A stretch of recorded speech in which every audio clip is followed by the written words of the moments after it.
સાઈ રામ, જય શ્રી કૃષ્ણ, ઓમ નમઃ શિવાય। સ્વાગત છે મારી ચેનલમાં। કરીબુ વેલકમ। કેમ છો બધા? મજામાં છો? હમણાં બહુ જ ટ્રેન્ડિંગમાં ચાલી રહેલી મેથી અને ચણાની દાળનો ઉપયોગ કરીને જે વડા બનાવે છે, તો આજે હું એ વડાની રેસીપી તમારા લોકો સાથે શેર કરીશ, જે આપણે મેથી અને ચણાની દાળનો ઉપયોગ કરીને બનાવે છે। તો ચાલો આપણે બહુ વાતો નહીં કરીએ અને આ રેસીપી કેવી રીતે બને તેની શરૂઆત કરીએ। 1 કપ ચણાની દાળને સારી રીતના સાફ કરી લીધેલી, ધોઈ લીધી હતી અને 2 કલાક માટે પલાળવા રાખી દીધી હતી। હવે ગ્રાઇન્ડર જાર લઈ લો અને તેમાં આપણે ચણાની દાળ નાખશું અને 2 ચમચી જેટલી ચણાની દાળ આપણે રાખી દઈશું સાઈડમાં। હવે તેમાં તીખાશ માટે 2 મરચાં નાખશું લીલા અને અડધું લીંબુ નીચવી લઈશું। ચણાની દાળને ગ્રાઇન્ડ કરવા માટે પાણીનો ઉપયોગ કરવાનો નથી, તો તેની આપણે સ્મૂથ પેસ્ટ રેડી કરી નાખશું।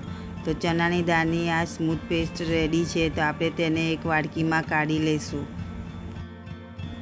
તો આપણે આ ગ્રાઇન્ડર જારમાંથી બધી પેસ્ટ આપણે વાડકીમાં કાઢી લીધી છે। હવે આપણે જે 2 ચમચી ચણાની દાળ રાખી હતી સાઈડમાં, તે પણ આપણે ગ્રાઇન્ડ કરેલી પેસ્ટમાં રાખી દઈશું। હવે તેમાં 2 મોટી ચમચી આપણે મેથી નાખશું। આ મેથી મેં ઘરમાં બનાવેલી અને તડકામાં સૂકવી નાખી હતી, તે મેથી યુઝ કરી છે। હવે આપણે તેમાં થોડીક આપણે કોથમીર કાપીને નાખશું। 1 ચમચી ચોપ કરેલું લસણ અને 1 ચમચી આદુની પેસ્ટ અને 1 ચમચી મોટી ભરીને તલ, 1 ચમચી ધાણા જીરું, અડધી ચમચી હળદર।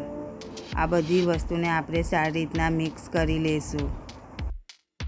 બધી વસ્તુ સારી રીતના મિક્સ થયા પછી આપણે તેમાં જોઈતા પ્રમાણેના બીજા મસાલા નાખશું।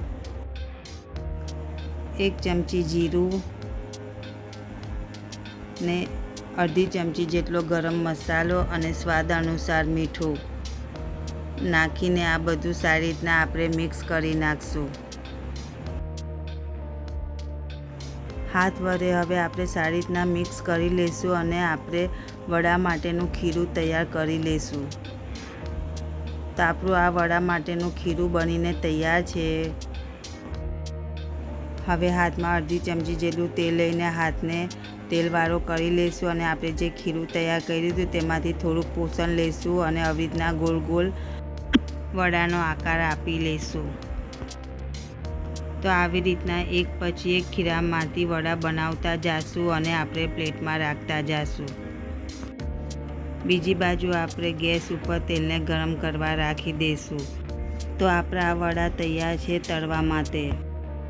હવે આપણે જે તેલ ગરમ કર્યું હતું તેમાં એક પછી એક વડા નાખતા જાશું અને લાઇટ ગોલ્ડન બ્રાઉન ના થાય ત્યાં સુધી આપણે તળી લઈશું। વડાને આપણે મીડિયમ ફ્લેમ ઉપર તળવાના છે, હાઈ ફ્લેમ પર નથી તળવાના। 2-3 મિનિટ પછી આપણે આ વડાને પલટાવી લઈશું। વડાને થોડી મિનિટ પછી આપણે પલટાવીને તળી લઈશું। હમણાં આ રેસીપી બહુ ટ્રેન્ડિંગમાં ચાલી રહી છે, તેથી મેં પણ બનાવી અને તમારા લોકો સાથે શેર પણ કરી।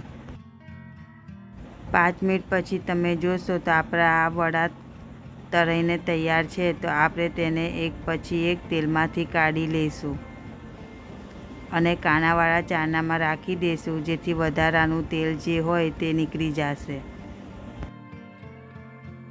તો આપણે મેથી અને ચણાની દાળમાંથી જેટલા બી વડા તૈયાર કર્યા હતા તે આવી રીતના એક પછી એક ફ્રાય કરી લઈશું। મેથી અને ચણાની દાળના વડાને એક પ્લેટમાં કાઢી લઈશું। તો આપણી મેથી અને ચણાની દાળના વડા બનીને તૈયાર છે। તો આપણે તેને સર્વ કરશું ચીલી સોસ અને ટોમેટો સોસ સાથે। તમે ચટણીનો બી ઉપયોગ કરી શકો છો, કોથમીરી કે કોઈ પણ, અને ગાર્નિશ કરશું ગ્રીન ચીલીથી। ટન આપણા આ વડા ખાવા માટે તૈયાર છે। તો તમને આજની મારી આ રેસીપી કેવી લાગી તે અમને કમેન્ટ બોક્સમાં જરૂરથી બતાવજો અને તમને મારી આ રેસીપી ગમી હોય તો લાઈક અને સગા સંબંધીઓને શેર કરજો અને મારી ચેનલને સબસ્ક્રાઈબ કરવાનું નહીં ભૂલતા। તો ચાલો હું જાઉં છું, ફરીથી મળશું એક નવી રેસીપી સાથે અને એક નવા અનુભવ સાથે। બાય બાય, ક્વાહેરી, એન્જોય।